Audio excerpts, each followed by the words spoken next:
So here's a scenario. You are 3 or 4 months into your sobriety. It's been a long time now since you've had a drug or a drink. You know, things are going really well. You're putting all of those recovery strategies in place.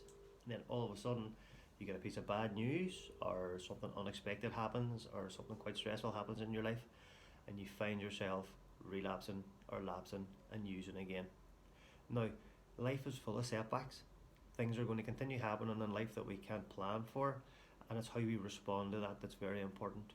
But the reality is, a lapse or a relapse is not the end of the world. It's how you respond to that now. That's going to be very important. So the first thing is you need to take a little bit of responsibility for what happened. Because the reality is, if you continue to blame the situation for you using, you never own responsibility for making that decision.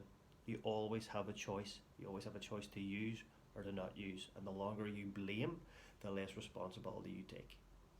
Learn from the setback. So setbacks will happen, but it's important that you learn something from it. And it's in that learning that you'll develop strength and self-control, so when another one comes in the future, you'll not fall into those old patterns that you fell into. Don't treat yourself as a failure.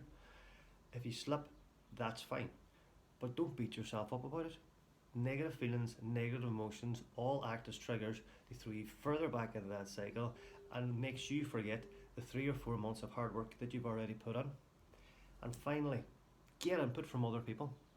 If you can't see that this was coming or this was happening, maybe the other people around you can or have, or were, they saw that coming, and they'll be able to kind of feed in you. So be open with them about it.